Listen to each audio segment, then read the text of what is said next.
Now, why would you choose your passion over every other career option out there that might ensure you have a much brighter future? So like most people that choose to go into the creative industry, I've received so much negative comments and feedback. So I'm talking about anybody, friends and family. So it's not an easy path in this world to choose your passion and not feel judged about it. It just almost feels like anything that is intended to make you happy in the long run is not the best choice. And the thing is, being a doctor or a lawyer still kind of holds that social recognition in terms of being, more valued. So I just wanted to quickly explain to you why I chose to do what I do, give you a little bit more insight into who I am, why this matters to me so much. The subject is real. I still think people should really decide on what is going to be best for them in the long run. And that involves more than just finances. It involves happiness and time. So let's get into it. There were so many career paths I considered when I was young. I almost chose to be a mechanic. I wanted to go to school to be a counselor. At one point too, I thought about being a firefighter. I felt like I'd have the best chance at making a little more money to sustain myself. And the funny thing is that these jobs still hold more social recognition in terms of being, a little bit more attainable. And still, I was judged for all of these things. I've been told that I'm too shy to be a counselor. I've been told that I'm not going to have good social skills to do it. I've been told that mechanic jobs are going to be a little too dirty for me. I should stick with something more clean. Or that being a firefighter was going to require a lot of late nights. So I was just feeling super lost. I didn't know what to choose. Everybody had something to say. Everybody judged me a little bit on why I would choose this over that. This left me with the only thing I knew, which was drawing. And I was really looking into what other people are doing with it. I search online and see how people are making money in this field. I was just seeing the worst things, or I was seeing that, you shouldn't do this as a primary goal. It should just be like a side thing or a hobby. Found myself still kind of holding on to it. I still wanted it. And I remember there was this one guy that I literally just met. And within 5 minutes of that conversation of meeting him, he asked me, what are you doing for school? So I told him that I was thinking about being a designer. I wanted to go to an art school or something and maybe pursue it that way. And he's like, why would you choose that? You're not going to make any money in that. You should choose to be a firefighter. Choose something that's actually going to make money. And this almost ruined me. As a young guy that just was still trying to figure things out, it's so easy to feel influenced, especially at a younger age when you're trying to figure things out, right? It's hard to not listen to what other people have to say. I just prayed every night, about what I should even do with my life. I tried to just think a little more confidently about my choices. And every time that I would look into different options, I found myself constantly just like going right back into researching what people are doing with design. This eventually led to one very important person that came into my life, and they just pushed me to actually pursue this goal. I just needed that last bit of hope for someone to actually believe in me. And again, nobody really did. Nobody really saw a future in any of this stuff.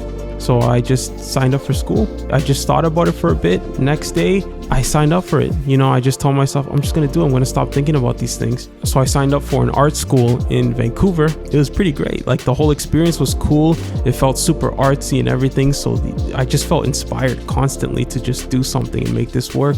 But it didn't stop. All the comments didn't stop. If anything, it just got worse. People would question it more. People would ask what I'm doing in school, and every time I showed them, it just looked like I'm just coloring books and drawing pictures. I've had people laugh at me. I've had people not even acknowledge that this is a career. And yeah, just the whole journey honestly was pretty embarrassing at times. And it just led me to, in the end, not even talk about what I'm doing, especially during things like family meetings, being with groups of friends. I just tried to hide from the conversation. I even had one person close to me that said, so this is why you were brought to Canada.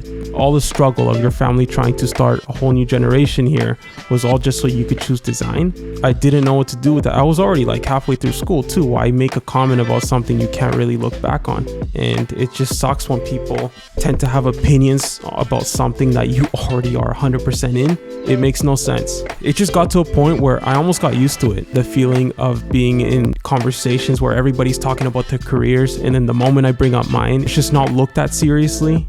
I went through so many moments where I couldn't even sleep, tried to think about how this was even going to work. Maybe I'm not enough. Maybe they're right. Because of that, I eventually just kind of started fueling myself with that energy. I needed something to work. I needed to obsess over it. I needed to make it consume me. And still, I feel lucky. You know, I had those like 3 people in my life that I can very clearly remember that supported me. And there are a lot of people that don't even have that. So I feel grateful. And I think that's the main reason what even gave me the confidence to pursue this. I finished school. I graduated and everything was done, but I knew it wasn't over. In like every school, you know, I think they all kind of talk about how they're going to help you get a job after this. You know, they have this really great success rate with their students. And I think that's all bullcrap. I just don't realistically see how they have the time to assign every student to a job and pursue it for everybody at 100%. There's just no way. Even in that group of students that you're in competition with all of them too. It just wasn't the best system they had in terms of getting you a job. So I remember within just a few days, I applied to over 300 jobs.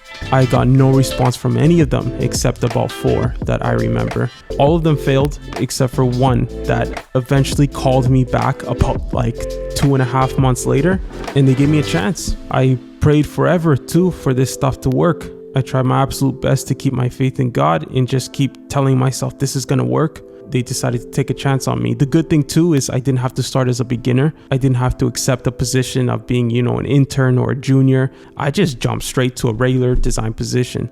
So I was getting paid, I think, what everybody else was kind of generally getting paid. I think it was probably one of the best experiences of my life. I met extremely great people. I learned so much, not even just design wise, but just life in general. And I learned a lot about sales and just kind of how these companies run in the corporate perspective. This was a place where I really had to understand that design was not all about just pictures and stuff. You know, it was very influenced by marketing and how something is sold, and you know, the purpose of every design as to why it's supposed to say a certain thing, how to properly communicate to people, understanding your audience. All that stuff became so technical so fast, and I realized, yeah, this wasn't going to be as fun as I thought. You know, it was going to be a lot of work, and I was going to have to learn skills that I didn't even know about. So from there, I just kept pushing my way. I never stopped learning. I tried to take in as much as I possibly could, and for me to just try to be the best that I possibly can for me. So now I am the corporate marketing manager of a pretty big media company here in Canada.